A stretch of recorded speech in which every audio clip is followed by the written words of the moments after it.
মধ্যপ্রাচ্যে air defence সহায়তা পাঠাবে ইতালি। 20 মার্কিন সামরিক স্থাপনায় ইরানের হামলা, মার্কিন সিনেটে যুদ্ধবিরতি প্রস্তাব নাকচ। দেশ গঠনে অবদানের স্বীকৃতিতে স্বাধীনতা পুরস্কার পাচ্ছেন সাবেক প্রধানমন্ত্রী বেগম খালেদা জিয়া। 15 ব্যক্তি ও 5 প্রতিষ্ঠান মনোনীত। নারায়ণগঞ্জের মেধাবী ছাত্র ত্বকী হত্যার 13 বছর আজ, এখনও বিচার প্রক্রিয়া শুরু না হওয়ায় হতাশ তার পরিবার। এবং লবণ পানি দিয়ে প্রাকৃতিকভাবে মুড়ি তৈরি হচ্ছে পিরোজপুরে। রোজা উপলক্ষে দিন রাত ব্যস্ত সময় পার করছেন সংশ্লিষ্টরা।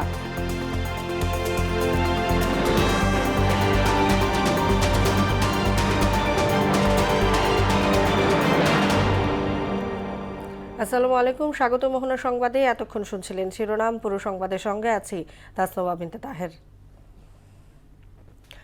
মধ্যপ্রাচ্যের 3 দেশের 20টি মার্কিন সামরিক লক্ষ্যবস্তুতে ইরান হামলা চালিয়েছে বলে দাবি করেছে দেশটির রেভলিউশনারি গার্ড আইআরজিসি।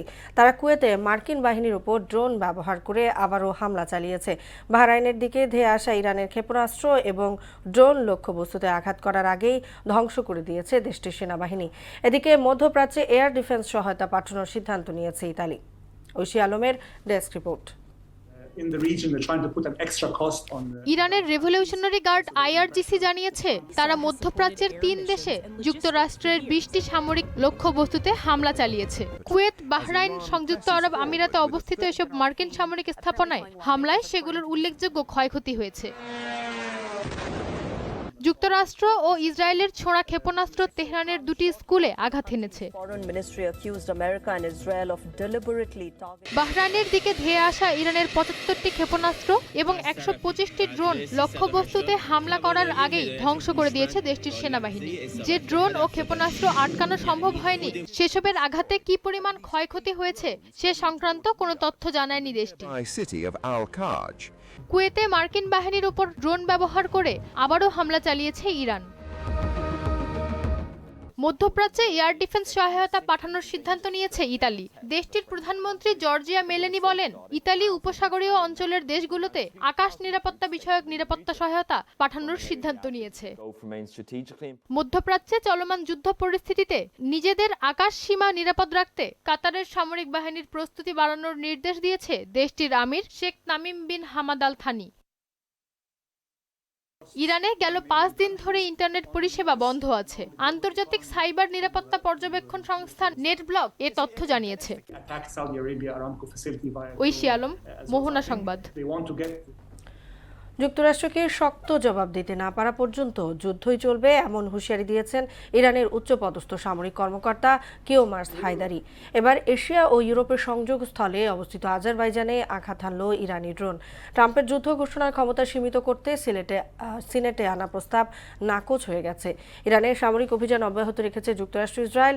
এদিকে বাংলাদেশ আগ্রাসী শক্তির সরাসরি নিন্দা ও প্রতিবাদ জানাবে, এমন প্রত্যাশার কথা জানিয়েছেন ঢাকায় নিযুক্ত ইরানের রাষ্ট্রদূত জলিল রাহিমি জাহানাবাদী। ঐশী আলমের আরেকটি ডেস্ক রিপোর্ট। ইরান থেকে ড্রোন হামলা চালানো হয়েছে দেশটির উপর, এমন দাবি করেছে আজারবাইজানের পররাষ্ট্র মন্ত্রণালয়। এতে আহত হয়েছে 2 জন। বৃহস্পতিবার বার্তা সংস্থা রয়টারের সংবাদে দেখা যায়, নাকচিভান আন্তর্জাতিক বিমানবন্দরের টার্মিনালের কাছে কালো ধোঁয়া উঠছে। যুক্তরাষ্ট্র এবং ইসরায়েলের সঙ্গে যুদ্ধ কতদিন চলবে তা নিয়ে কোনো দুশ্চিন্তা করছে না ইরান, বরং এ যুদ্ধে দেশটির প্রতিরক্ষা বাহিনীর লক্ষ্য যুক্তরাষ্ট্রকে একটি কঠিন জবাব দেয়া, এমন মন্তব্য করেছেন দেশটির উচ্চপদস্থ সামরিক কর্মকর্তা জেনারেল কিওমার্স হায়দারি। তিনি আরও বলেন, যুক্তরাষ্ট্রকে শক্ত জবাব দিতে না পারা পর্যন্ত এ যুদ্ধই চলবে। ইরানের পররাষ্ট্র মন্ত্রণালয় জানিয়েছে, নিজেদের ভূখণ্ডে ইরানের বিরুদ্ধে কোনো প্রকার হুমকিকে প্রশ্রয় দেবে না ইরাক। ইরাকের প্রধানমন্ত্রী বলেন, তার নেতৃত্বাধীন সরকার ইরাকের ভূখণ্ডে কিংবা সীমান্তে ইরানের বিরুদ্ধে কোনো হুমকিকে প্রশ্রয় দিবে না। এদিকে ইরানে হামলা চালানোর ক্ষেত্রে মার্কিন প্রেসিডেন্ট ডোনাল্ড ট্রাম্পের যুদ্ধ ক্ষমতা সীমিত করার প্রস্তাব মার্কিন সিনেটে পাশ হয়নি। ইরানের বিরুদ্ধে সামরিক ও বেসামরিক স্থাপনায় হামলা অব্যাহত রেখেছে ইসরায়েল, যুক্তরাষ্ট্র। অন্যদিকে ওআইসির সদস্য ও মুসলিম দেশ হিসেবে বাংলাদেশ আগ্রাসী শক্তির সরাসরি নিন্দা ও প্রতিবাদ জানাবে, এমন প্রত্যাশার কথা জানিয়েছেন ঢাকায় নিযুক্ত ইরানের রাষ্ট্রদূত জলিল রাহিমি জাহানবাদী। ইরানে অবস্থানরত বাংলাদেশি শিক্ষার্থীদের নিরাপদ স্থানে সরিয়ে নেওয়া হয়েছে বলেও জানান তিনি। ঐশী আলম, মোহনা সংবাদ। চলতি বছর স্বাধীনতা পদক পাচ্ছেন প্রয়াত সাবেক প্রধানমন্ত্রী বেগম খালেদা জিয়া সহ ২০ ব্যক্তি ও প্রতিষ্ঠান। বৃহস্পতিবার এক বিজ্ঞপ্তিতে মন্ত্রিপরিষদ বিভাগ থেকে পুরস্কার প্রাপ্তদের নাম ঘোষণা করা হয়। মন্ত্রিপরিষদ বিভাগের অতিরিক্ত সচিব হুমায়ুন কবিরের সই করা ওই বিজ্ঞপ্তিতে বলা হয়, জাতীয় পর্যায়ে গৌরবোজ্জ্বল ও কৃতিত্বপূর্ণ অবদানের স্বীকৃতিস্বরূপ খালেদা জিয়া সহ ১৫ জন বিশিষ্ট ব্যক্তি এবং ৫টি প্রতিষ্ঠানকে এ বছরের স্বাধীনতা পুরস্কার দেওয়ার সিদ্ধান্ত নিয়েছে সরকার। সরকারি হাসপাতালে দায়িত্বকালীন সময়ে কোনো চিকিৎসক বাইরে প্র্যাকটিস করলে তার লাইসেন্স স্থগিত সহ শাস্তিমূলক ব্যবস্থা গ্রহণে হুঁশিয়ারি দিয়েছেন স্বাস্থ্যমন্ত্রী সরদার মোহাম্মদ সাখাওয়াত হোসেন। বৃহস্পতিবার দুপুরে সচিবালয়ের সমসাময়িক বিষয়ে সাংবাদিকদের সঙ্গে আলাপে তিনি বলেন, সরকারি হাসপাতালে চিকিৎসা সেবা দিতে কোনো অবহেলা করা হলে বরদাস্ত করা হবে না। এ সময় সেবার মানোন্নয়নে মিডওয়াইফ, ফার্মাসিস্ট, টেকনোলজিস্ট সহ বিভিন্ন পদে ১ লাখ জনবল নিয়োগের ঘোষণা দেন মন্ত্রী। শৃঙ্খলা আপিল বিধিমালা 18 বিধির 39 এক বিধি মোতাবেক কেন চাকরি থেকে সাময়িক বরখাস্ত করা হবে না তার জবাবপত্র জারির 3 দিনের মধ্যে নিম্ন স্বাক্ষরকারী বরাবরে দাখিল করার জন্য একটা নোটিশ দেওয়া হয়েছে। Why you will not be suspended, কারণ দর্শন নোটিশ একটা দেওয়া হয়েছে। ওনাকে 6 মাসের জন্য ওনার লাইসেন্স স্থগিত করা হয়েছে। প্র্যাকটিস করতে পারবে না, he won't be able to do any practice. যুক্তরাষ্ট্র বাংলাদেশের সৌহার্দ্যপূর্ণ শুভাকাঙ্ক্ষী, তাই সফররত মার্কিন সহকারী মন্ত্রীর সঙ্গে বৈঠকে অর্থনৈতিক, কূটনীতিক সহ বিভিন্ন ক্ষেত্রে দ্বিপক্ষীয় সম্পর্ক উন্নয়নের বিষয়ে আলোচনা হয় বলে জানিয়েছেন বিএনপির স্থায়ী কমিটির সদস্য মঈন খান। আর যুক্তরাষ্ট্রকে আরও বেশি বিনিয়োগের আহ্বান জানিয়েছে জামায়াতে ইসলামী।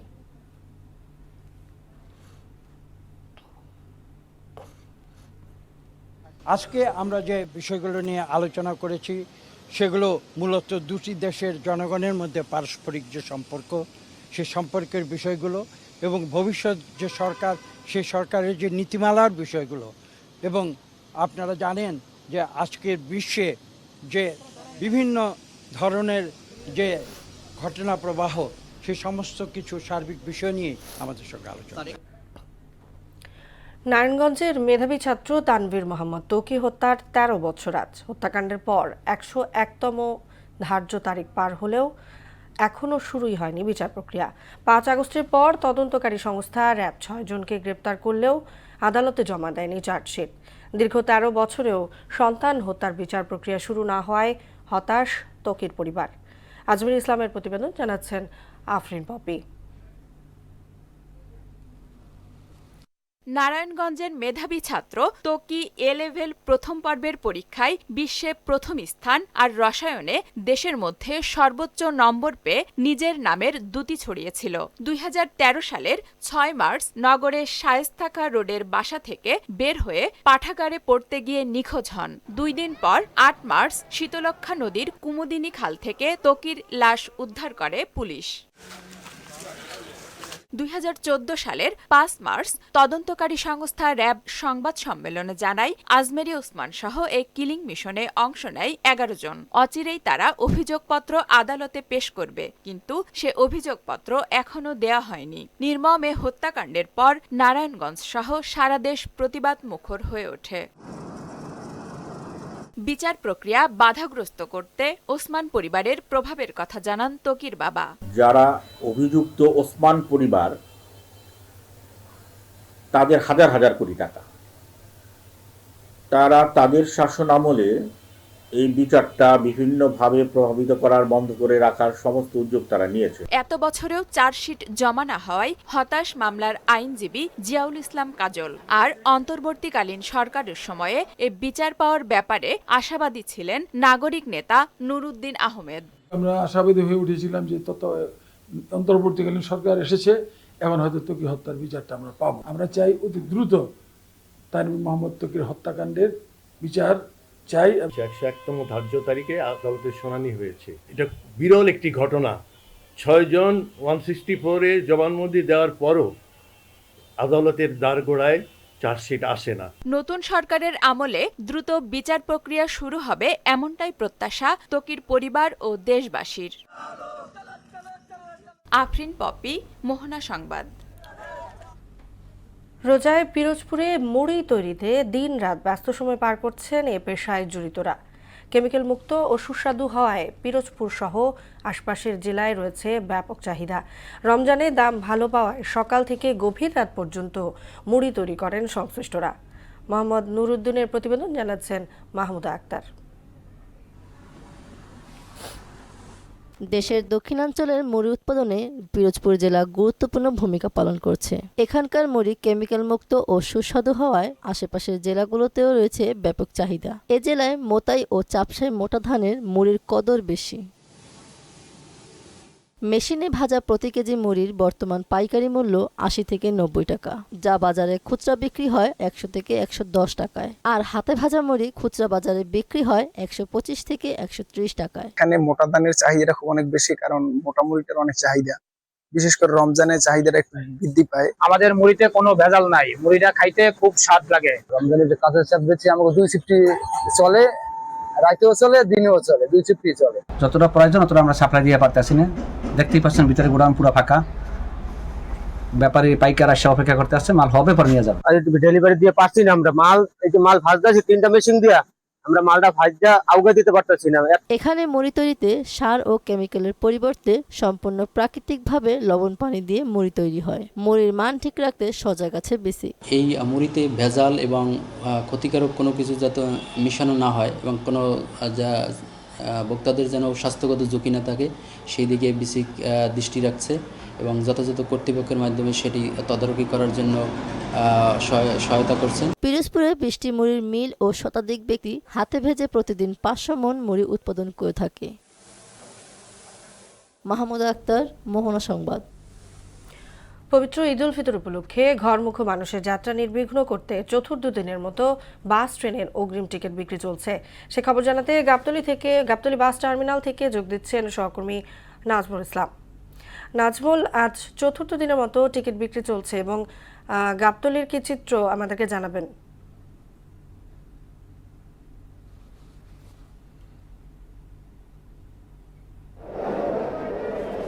তাসনুভা, আপনি যেমনটি বলছিলেন যে চতুর্থ দিনের মতো যে বাস এবং ট্রেনের অগ্রিম টিকিট বিক্রি সেটি কিন্তু সকাল ৮টা থেকে শুরু হয়েছে। আর মাত্র কয়েকদিন বাকি, তারপরে কিন্তু মুসলমানদের সবচেয়ে বড় ধর্মীয় উৎসব পবিত্র ঈদ উল ফিতর সেটি অনুষ্ঠিত হবে এবং ঈদ উল ফিতরকে কেন্দ্র করে ইতিমধ্যেই মানুষের মধ্যে কিন্তু উৎসাহ উদ্দীপনা কাজ করছে এবং এবছর ৭ দিনের বন্ধ কিন্তু পাচ্ছে সরকারি চাকরিজীবীরা, অর্থাৎ ১৭ তারিখ থেকে কিন্তু এই বন্ধ শুরু হবে এবং এই সরকারি বন্ধ যে ঈদের যে বন্ধ সেটি উদযাপন করার জন্য মানুষজন নারীর টানে তার শেকড়ের টানে বাড়িতে যাবে ঈদ করতে এবং সেই বাড়িতে ঈদ করতে যাওয়ার জন্য আগে ভাগেই তারা কিন্তু বিভিন্ন বাস টার্মিনাল এবং ট্রেন যে স্টেশন রয়েছে সেখানে ভিড় জমাচ্ছে টিকিট কাটার জন্য। আর আমি যদি একটু আপনাদেরকে জানিয়ে রাখি, ইতিমধ্যেই কিন্তু এই যে গাবতলী বাস টার্মিনাল এখান থেকে কিন্তু 16, 17 এবং 18 এই 3 দিনের টিকিট অলরেডি বিক্রি হয়ে গেছে। এখন অন্যান্য দিনের টিকিটগুলো রয়েছে, কিন্তু সেই অর্থে আজকে কিন্তু আমরা সেরকম যে যাত্রীদের একটা ভিড়, সেই ভিড় আজকে লক্ষ্য করা যাচ্ছে না। যদিও আজকে সাপ্তাহিক ছুটির দিন, কাউন্টারে যারা রয়েছে তারা আশা করছিলেন হয়তো বা আজকে যাত্রীদের একটা ভিড় থাকবে কাউন্টারগুলোতে, কিন্তু তারা কিন্তু অলস বসে রয়েছে কাউন্টারগুলোতে। আরেকটি বিষয় আপনাদেরকে জানিয়ে রাখি, এই যে গাবতলী বাস টার্মিনাল, এই গাবতলী বাস টার্মিনাল থেকে কিন্তু দেশের পশ্চিম অঞ্চল, উত্তর অঞ্চল সহ দক্ষিণ অঞ্চলের বেশ কিছু জেলার মানুষ এখান থেকে কিন্তু যাতায়াত করে এবং এখান থেকে তারা তাদের যে গন্তব্য সেখানে যায়। তো সেই অর্থে গাবতলী বাস টার্মিনালে এখন পর্যন্ত যে যাত্রীদের একটা ভিড়, অগ্রিম টিকিট কাটার যে একটা ভিড়, সেই ভিড় আমরা লক্ষ্য করছি না। যদিও কাউন্টার যারা রয়েছে তাদের সাথে আমরা কথা বলেছি, তারা বলেছে ইতিমধ্যেই যেহেতু মানুষজন 16 থেকে 17, 18 এই 3 দিনেই তারা বেশি বাড়ি ফিরবে এবং এই 3 দিনের যে টিকিট সেটি কিন্তু অলরেডি বিক্রি হয়ে গেছে, যে কারণে হয়তোবা যে মানুষের যে যাত্রীর ভিড় সেটি কিন্তু লক্ষ্য করা যাচ্ছে না। তো তাসনুভা, গাবতলী বাস টার্মিনাল থেকে অগ্রিম টিকিট বিক্রির এই ছিল আমার কাছে সর্বশেষ খবর। নাজমুল, আপনাকে ধন্যবাদ। রমজানের মাঝামাঝি এসেও বাজারে তেমন স্বস্তি নেই। সরবরাহ স্বাভাবিক থাকলেও চাহিদা ও বাজার ব্যবস্থাপনার কারণে প্রায় সব পণ্যের দামই চড়া। বেশিরভাগ সবজি ও রমজান সংক্রান্ত পণ্যের দাম এখনও চড়া। ক্রেতারা আশা করছেন রোজার বাকি দিনগুলোতে দাম কিছুটা স্বস্তিতে আসবে। রমজানে সারা দেশে বেড়েছে নিত্য প্রয়োজনীয় সহ সব ধরনের পণ্যের দাম। রাজধানী বাজার পরিস্থিতি জানাতে মোহাম্মদপুর টাউন হল বাজার থেকে যোগ দিচ্ছেন সহকর্মী এমআর আসাদ। আসাদ, একদিকে রমজান, সেই সাথে সাপ্তাহিক ছুটির দিন, বাজার পরিস্থিতি আমাদেরকে জানাবেন।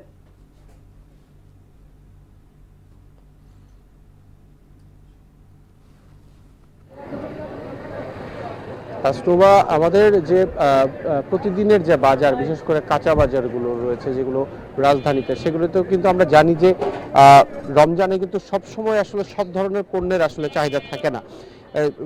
এই রোজার শুরুর 10 দিন কিংবা 10 থেকে 15 দিন যে পণ্যগুলোর চাহিদা থাকে, যেমনটা লেবু থাকে কিংবা চিনির যে একটা প্রয়োজনীয়তা আমরা বাজারের মধ্যে দেখি, এছাড়া ছোলা থাকে, পেঁয়াজ থাকে, সেটা কিন্তু এখন আমরা জানি যে প্রায় 15টির মতো রোজা কিন্তু সম্পন্ন হয়েছে, শেষ হয়েছে। এখন কিন্তু যে পণ্যগুলোর দাম আসলে বেশি ক্রেতাদের কাছে আমরা দেখেছি যে তারা বেশি খুঁজছেন তাদের যে পরিবারে কিংবা রোজার জন্য, এবং ঈদকে কেন্দ্র করে আসলে তাদের যে বাজার, সে বাজার আমরা দেখতে পাচ্ছি যে মূলত মাছ মাংস রয়েছে, বিশেষ করে মাংসের চাহিদাটা রয়েছে। এছাড়া যে বিষয়টি আসলে তেল এবং মশলা এবং পোলাও চালের মধ্যে যেটি পোলাও চাল সেটি, এবং আমরা বাজার ঘুরে আজকে যে বিষয়টি আসলে মূলত দেখতে পেয়েছি সেটি হচ্ছে যে সয়াবিন তেল যেটি রয়েছে, ভোজ্য তেল যেটিকে আমরা বলি, ভোজ্য তেলের মধ্যে সয়াবিন তেলটার কিন্তু একটি সংকট বাজারে রয়েছে, সেটি সরবরাহ প্রায় নেই বললেই চলে, সেটা আমরা দোকানিদের কাছ থেকে জেনেছি। আরেকটি বিষয় হচ্ছে পোলাও চালের বিষয়ে যে বিষয় ছিল আমরা জেনেছি যে সেটির সরবরাহ স্বাভাবিক রয়েছে, কিন্তু দাম তুলনার থেকে অনেকটুকুই বেশি। এমনি সময় আমরা জানি যে প্রতি কেজি পোলাও চাল 100 থেকে 110 টাকা করে বিক্রি হয়, এখন 50 থেকে 160 টাকাও বিক্রি হচ্ছে।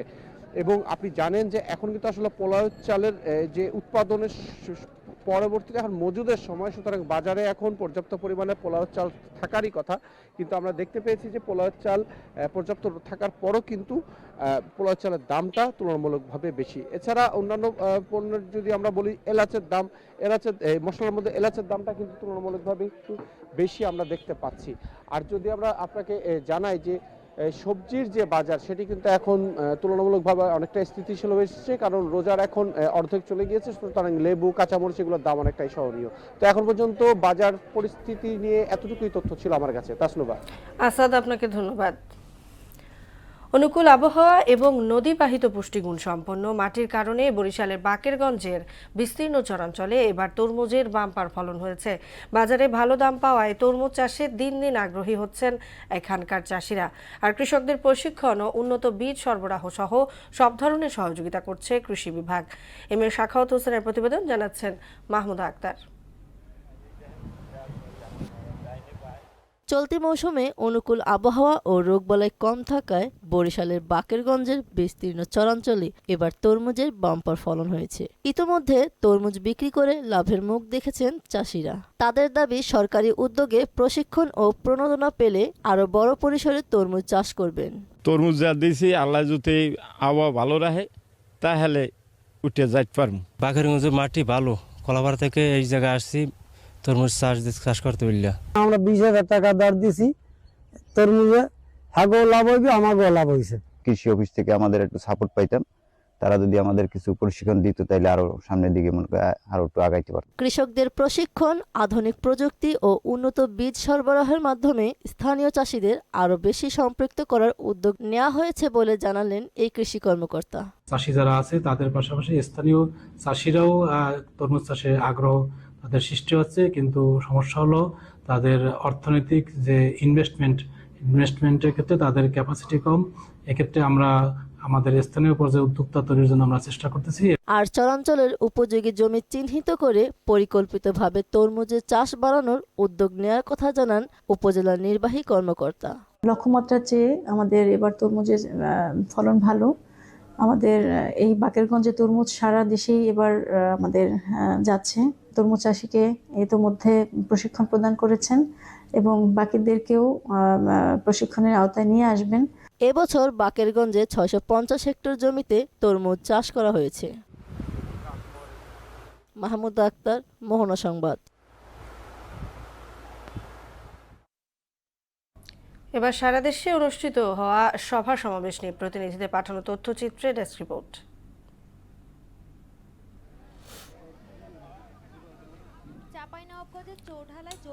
জমি দখল ও চাঁদাবাজির ঘটনার প্রতিবাদ জানিয়ে সুষ্ঠু তদন্ত ও বিচারের দাবিতে মানববন্ধন অনুষ্ঠিত হয়েছে। দিনাজপুরে শহীদ বড় ময়দান থেকে কাঁটাতারের বেড়া অপসারণ করে মাঠ উন্মুক্ত করার দাবিতে জেলা প্রশাসকের কার্যালয়ের সামনে প্রতিবাদ ও মানববন্ধন করেছেন দিনাজপুরবাসী। পবিত্র মাহে রমজান উপলক্ষে সিরাজগঞ্জে কর্মচারীদের মাঝে চালের বস্তা উপহার দিয়েছেন Sirajganj chamber of commerce and ইন্ডাস্ট্রির পরিচালক হাজী আব্দুস সাত্তার। ব্রাহ্মণবাড়িয়া ৪ আসনের সংসদ সদস্য মুশফিকুর রহমান কসবা উপজেলার সরকারি কর্মকর্তাদের সাথে মতবিনিময় সভা করেছেন। সবাই উপজেলার বিভিন্ন দপ্তরের সরকারি কর্মকর্তারা ও প্রশাসনের প্রতিনিধিরা সহ সংশ্লিষ্টরা অংশগ্রহণ করেন। নওগাঁর মান্দা উপজেলার ৯ নং তেঁতুলিয়া ইউনিয়ন শাখার উদ্যোগে দোয়া ও ইফতার মাহফিল অনুষ্ঠিত হয়েছে। এতে উপস্থিত ছিলেন নওগাঁ ৪ আসনের সংসদ সদস্য ডাক্তার ইকরামুল বারী টিপু। টাঙ্গাইলের মির্জাপুরে উপজেলা স্থানীয় সরকার প্রকৌশল অধিদপ্তর LGRD অফিসের উদ্যোগে দোয়া ও ইফতার মাহফিল অনুষ্ঠিত হয়েছে। নরসিংদীতে আধুনিক মানসমস্ত স্বাস্থ্যসেবা প্রতিশ্রুতি নিয়ে আনুষ্ঠানিকভাবে যাত্রা শুরু করল মাধবদী পপুলার প্রাইভেট হাসপাতাল। আসন্ন ঈদ উল ফিতর উপলক্ষে ঢাকা টাঙ্গাইল যমুনা সেতু মহাসড়ককে যানজট নিরসনের জন্য জেলা পুলিশের উদ্যোগে সমন্বয়ক সভা অনুষ্ঠিত হয়েছে। নাটোরের গুরুদাসপুরে উপজেলা ৩টি উন্নয়ন কাজের উদ্বোধন করেছেন নাটোর ৪ আসনে নবনির্বাচিত সংসদ সদস্য আব্দুল আজিজ। জয়পুরহাটের পাঁচবিবি পৌরসভার রাস্তাঘাট, বাজার, গলির আবর্জনা পরিষ্কার, ফুটপাত দখলমুক্ত করেন উপজেলা নির্বাহী কর্মকর্তা সেলিম আহমেদ। কুষ্টিয়ার কুমারখালীতে অসহায় ও মাদ্রাসা পড়ুয়া শিক্ষার্থীদের মধ্যে ৬ শতাধিক ঈদ বস্ত্র বিতরণ করেছেন আলাউদ্দিন আহমেদ ফাউন্ডেশন। চাঁদপুরে বিভিন্ন সড়ক দুর্ঘটনায় ক্ষতিগ্রস্ত পরিবারের মাঝে আর্থিক সহায়তা চেক বিতরণ করেছেন বাংলাদেশ সড়ক পরিবহন কর্তৃপক্ষ ট্রাস্টি বোর্ড। মানিকগঞ্জের শিবালয় উপজেলা আরুয়া ইউনিয়ন বিএনপি ও সহযোগী অঙ্গ সংগঠনের উদ্যোগে ইফতার ও দোয়া মাহফিল অনুষ্ঠিত হয়েছে। তাহসিন তারিন, মোহনা সংবাদ। দর্শক, এ পর্যায়ে জানিয়ে দিচ্ছি আজকের সংবাদপত্রের গুরুত্বপূর্ণ শিরোনাম।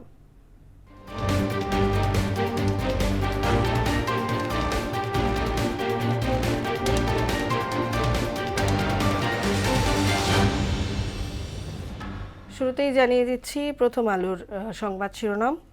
দীর্ঘমেয়াদী যুদ্ধের পথে মধ্যপ্রাচ্য, সংকট এড়াতে বেশি দামে আমদানি করা হচ্ছে জ্বালানি, আইন শৃঙ্খলা স্বাভাবিক করতে বহুমুখী চ্যালেঞ্জ। দৈনিক ইত্তেফাক বলছে যুদ্ধে জড়িয়ে পড়ছে ইউরোপ, সরাসরি যুক্ত না হলেও সামরিক সহায়তা দিচ্ছে ইউরোপ। 6 দিনে 3 দেশে 20 মার্কিন স্থাপনায় হামলা তেহরানের। বিদ্যুৎ ব্যবহারে সাশ্রয়ী হন বলছেন প্রধানমন্ত্রী। শুক্রবারের সমকাল বলছে কোলাহল থেমে মৃত শহরে পরিণত হচ্ছে তেহরান। স্পট মার্কেট থেকে দ্বিগুণ দামে LNG কিনেছে সরকার। রাজধানীতে দুর্যোগপূর্ণ বায়ু সতর্কতার পদক্ষেপ নেই। বাংলাদেশ প্রতিদিন, ব্যাংক হিসাব দেখে কি দুর্নীতিবাজ চেনা যায়? বেরিয়ে আসছে উপদেষ্টাদের দুর্নীতির চাঞ্চল্যকর তথ্য এবং বিশাল ক্ষতির চাপে ট্রাম্প। দৈনিক যুগান্তর, BFIU প্রতিবেদন, রপ্তানির আড়ালে অর্থ পাচার। খালেদা জিয়া সহ 15 ব্যক্তি 5 প্রতিষ্ঠান পাচ্ছে স্বাধীনতা পুরস্কার। দীর্ঘমেয়াদী যুদ্ধের ফাঁদ ইরানের, ড্রোনে দিশেহারা যুক্তরাষ্ট্র। The daily star on Friday, government urges fuel saving as LNG import cost doubles, ask people not to panic buy fuel. Trump backs Kurds for Iran offensive, says US should have role in choosing Iran's next leader. Tehran says ground invasion would be disaster for US. দর্শক, এই ছিল সংবাদপত্রের গুরুত্বপূর্ণ শিরোনাম। শেষ করব মোহনা সংবাদ, যাবার আগে শিরোনামগুলো জানিয়ে দিচ্ছি আবার।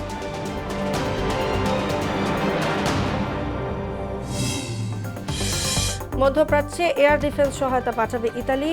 20 মার্কিন সামরিক স্থাপনা ইরানের হামলা, মার্কিন সিনেটের যুদ্ধবিরতি প্রস্তাব নাকচ। দেশ গঠনে অবদানের স্বীকৃতিতে স্বাধীনতা পুরস্কার পাচ্ছেন সাবেক প্রধানমন্ত্রী বেগম খালেদা জিয়া। 15 ব্যক্তি ও 5 প্রতিষ্ঠান মনোনীত।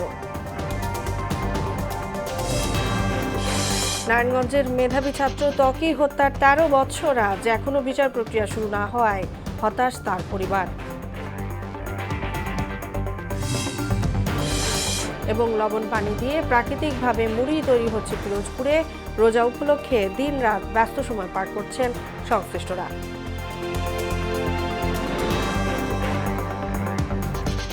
এই ছিল মোহনা সংবাদে। পরবর্তী সংবাদ দুপুর 1টায়, এর আগে সকাল 11টায় দেখবেন সংবাদ এক নজরে। মোহনার সবশেষ খবর জানতে ভিজিট করুন www.mohana.tv। সংবাদ দেখতে পান ফেসবুক ও ইউটিউবেও। এতক্ষণ সঙ্গে থাকার জন্য ধন্যবাদ সবাইকে।